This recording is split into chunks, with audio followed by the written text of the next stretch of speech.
Okay, so last lecture में हम AC generator के लिए इंड्यूस्ड ईएमएफ का फार्मूला ड्राइव कर चुके थे। इंड्यूस्ड ईएमएफ जो है ये किसके बराबर होती है? E epsilon is equal to epsilon naught into sine omega t. यहाँ पे एप्सिलॉन नॉट जो है it is the maximum value of EMF, और ये जो साइन ऑफ ओमेगा टी है it is time dependent factor. और टाइम डिपेंडेंट फैक्टर जो है ये हमें बताता है कि ईएमएफ की जो मैक्सिमम वैल्यू है वो कम और ज़्यादा किस तरह से होती है, और इसकी शेप हमने साइनोसाइडल फॉर्म में कुछ इस तरह से बनाई थी। आज हमने ये देखना है कि ये जो साइनोसाइडल शेप है ये किस तरह से बनती है। एक तो इसका ग्राफिकल व्यू हम देखेंगे, उससे पहले हम इसके लिए इंस्टेंटेनियस वैल्यू फॉर करंट निकालेंगे। और इंस्टेंटेनियस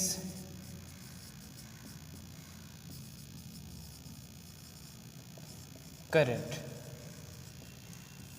ओके, हमें पता है कि ओहम्स लॉ के मुताबिक जो करंट है ये basically it is related with the voltage. तो बाय ओहम्स लॉ हम लिख सकते हैं by Ohm's law. Ohm's law के मुताबिक क्या होता है? फार्मूला जो है वो ओहम लॉ का V is equal to I into R. अब V is equal to I into R में V वोल्टेज है, I is the current, R is the resistance. अगर हम V वोल्टेज जो है यहाँ पे ये कंसिडर करें EMF, तो हम लिख सकते हैं here V is equal to epsilon.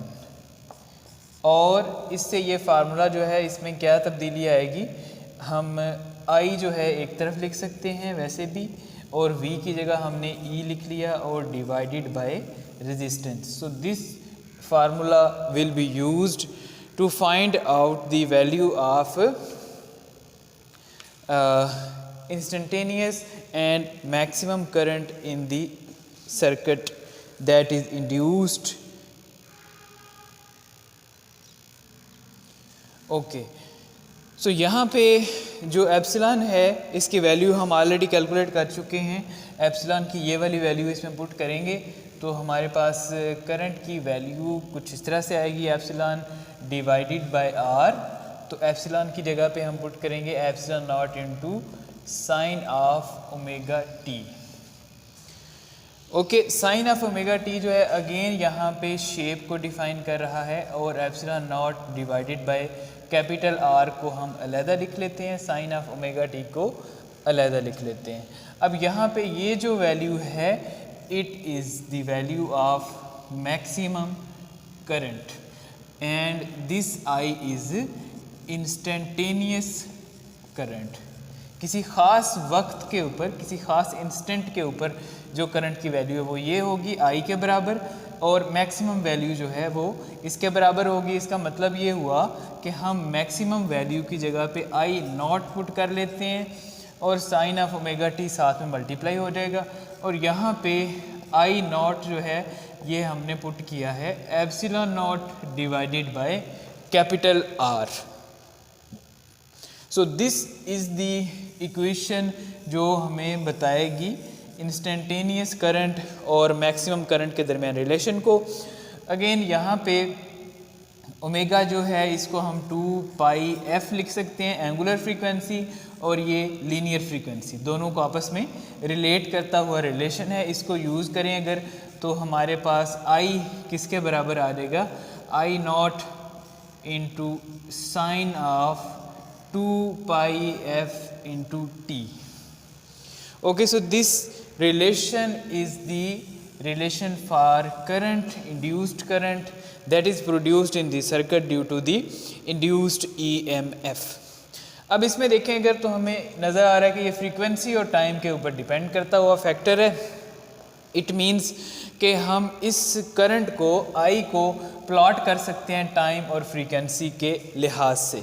तो अब हम इसकी ग्राफिकल रिप्रेजेंटेशन देखेंगे जहाँ पे I को हम कंसिडर करेंगे एज फंक्शन ऑफ थीटा, यानी ये जो 2 पाई एफ टी है ये सारा कुछ थीटा के बराबर है, और जब ये चेंज होगा तो उसके साथ करंट चेंज होगी। इसका मतलब क्या होगा, जब लूप की डायरेक्शन चेंज होगी उसके साथ ही करंट की वैल्यू जो है वो कम या ज़्यादा भी होना शुरू हो जाएगी। Okay, so now we will discuss graphical representation, जिसको हमने एक साइनोसाइडल का लफ्ज़ बोला है कि साइनोसाइडल करंट जो है वो जनरेट होगा, ईएमएफ जो है वो उसकी शेप साइनोसाइडल होगी। तो यहाँ पे हम देखेंगे कि ये सारा प्रोसेस जो है ये किस तरह से होगा। ओके, तो यहाँ पे हम साइनोसाइडल शेप को डिफ़ाइन करने के लिए सबसे पहले एक प्लॉट ड्रॉ करते हैं, और इस तरह से जो शेप होती है इसको साइनोसाइडल शेप कहा जाता है, साइन फंक्शन के लिहाज से, चूँकि साइन ऑफ थीटा जो है उसमें थीटा की वैल्यूज़ को जब हम चेंज करते जाते हैं तो उस लिहाज से ये जो शेप है ये बनती जाती है।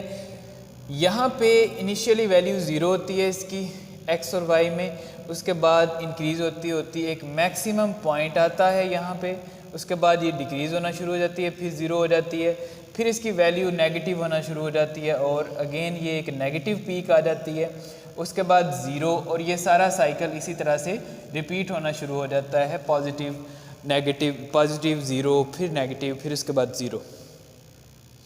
अच्छा, हमारे पास जो फार्मूला है वो I is equal to I naught into sine of omega T है। ओमेगा टी को हम साइन थीटा कंसिडर कर लेते हैं, और आई नॉट साइन थीटा इसको लिख सकते हैं। अच्छा, करंट की वैल्यू जो है वो सबसे पहले 0 है इस पॉइंट के ऊपर, और हम देखेंगे कि यहाँ पे रीज़न क्या है 0 होने की। ठीक है जी, रीज़न जो है वो यहाँ पे ये है, चूँकि थीटा जो है यहाँ पे 0 डिग्रीज़ है, और उसके बाद यहाँ पे π/2 है, ठीक है, और यहाँ पे थीटा की वैल्यू पाई है, यहाँ पे थीटा की वैल्यू 3π/2 है, और यहाँ पे थीटा की वैल्यू 2π के बराबर है, और उसके बाद फिर ये आगे इसी तरह से फर्दर चलता जाता है। अब इसको हम अटैच करेंगे अपनी ग्राफिकल रिप्रेजेंटेशन